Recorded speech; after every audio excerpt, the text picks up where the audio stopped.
खप्पा समझिए हम सब पर है। जैसे जैसे दिशा सुशांत की लड़ाई हम लोग आगे बढ़ा रहे हैं, एक के बाद एक के बाद एक फेवरेबल फैसले आ रहे हैं। अब सुप्रीम कोर्ट का एक बड़ा फैसला आ गया और ये फैसला सीधे सीधे उन अधिकारियों के लिए चेतावनी बन करके आई है जो अधिकारी अभी तक फुटबॉल खेल रहे थे। हालांकि इसके बाद भी कुछ अधिकारी जो भ्रष्टाचारी हैं, जो जो दीमक की तरह सिस्टम को खा रहे हैं, खा चुके हैं, जो बचे हैं और खाना चाहते हैं, वो अभी भी यही सोच रहे होंगे कि ये फैसले तो आते रहते हैं, ये केस लॉ तो बनते रहते हैं। लेकिन तब इस तरह की कोई मीडिया नहीं थी, इस तरह की कोई बात करने वाली नहीं थी। बात आई गई, लेकिन कैंपेन के रूप में उसे इस तरह के फैसले को आपके सामने ला करके, आपको अवेयर करा करके, आपको बता करके, उस तरह की मीडिया थी नहीं। अब आपके सामने क्यों वाइब नेटवर्क है।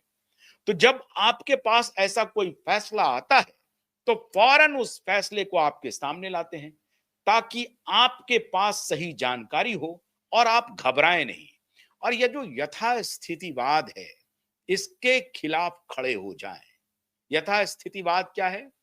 यथास्थितिवाद यह है कि स्टेटस कोइस्ट, इसको अंग्रेजी में कहते हैं, स्टेटस कोइज्म और स्टेटस कोइस्ट, यथास्थितिवादी, जो जैसा है वैसा रहने वाला नहीं, इसमें तो कुछ सुधार नहीं होगा, अरे ये सब तो होते रहता है, अरे ये बहुत देखा है, पुलिस को पता नहीं है, पुलिस अपने संस्कार से चलती है, पुलिस अपने रफ्तार से चलती है, एडमिनिस्ट्रेशन अपने रफ्तार से चलती है, डीएम और सेक्रेटरी को मालूम है आपको, अरे उनके पास तो इतने पावर हैं, इतने पावर हैं, जिसका इस्तेमाल तो वो करते रहते हैं और इस फैसले का कोई मतलब, और करेगा कौन? वही जुडिशरी जो खुद भ्रष्टाचार में डूबी हुई है, खुद उनके यहां कैश पकड़ा रहे हैं, जुडिशरी के लोग फरार हो रहे हैं।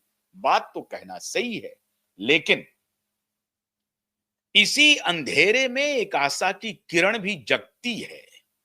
और उस अंधेरे में वो जो आशा की किरण है ना, वो बिजली की तरह होती है।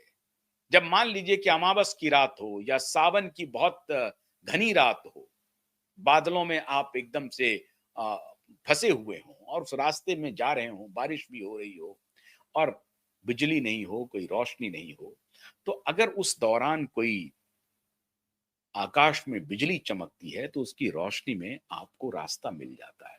आप इसे यही समझिए कि बिजली, आकाश की ये बिजली है और ये रास्ता है।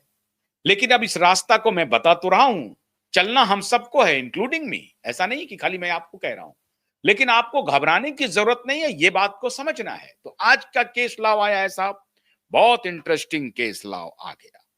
सुप्रीम कोर्ट का एक फैसला, बहुत जबरदस्त जबरदस्त फैसला है, जिस फैसले के बाद बड़े बड़े अधिकारी तो कांप रहे ही हैं। हालांकि फिर भी मैंने कहा कि जो जो नशा करके बैठे हुए हैं, नशा किस चीज का? शराब का नहीं, कुर्सी का नशा। कुर्सी का नशा किसी के ऊपर अगर छाया हुआ है, तो उसका क्या कर सकते हैं आप? वो तो तभी उतरेगा जब उसकी कुर्सी उतरेगी, और जब कुर्सी उतर जाएगी तो नशा भी खत्म हो जाएगी। तो ऐसे लोगों के लिए सुप्रीम कोर्ट ने कहा है कि आप अपने नशे से बाहर आ जाइए।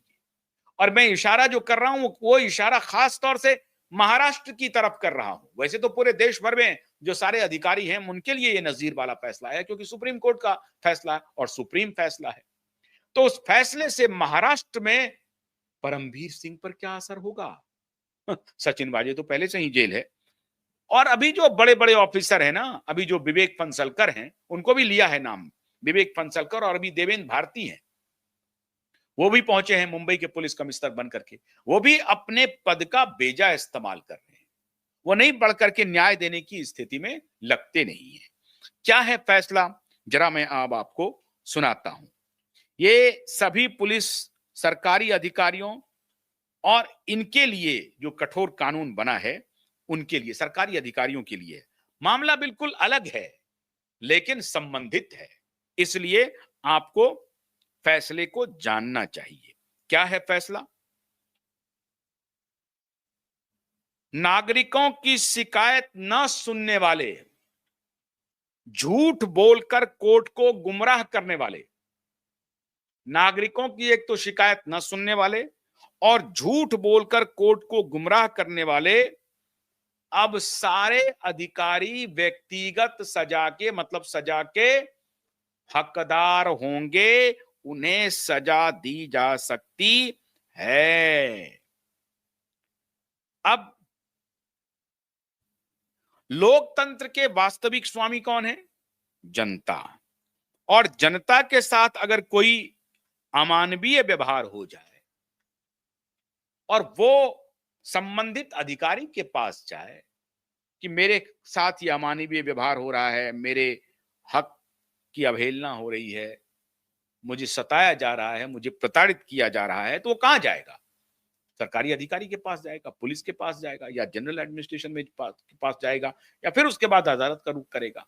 अदालत में भी बहुत सारे लॉ ऑफिसर्स बैठे रहते हैं जो चीजों को समझते हैं। रजिस्ट्री करने के लिए तैयार ना हो जाए, पुलिस थाना रिपोर्ट लिखने के लिए तैयार ना हो जाए, डिस्ट्रिक्ट मजिस्ट्रेट सुनने के लिए तैयार ना हो जाए, तो क्या स्थिति होगी? तो नागरिकों की गरिमा और न्याय की प्रतिष्ठा अगर दोनों का हनन हो रहा है तो सुप्रीम कोर्ट का निर्णय सुन लीजिए।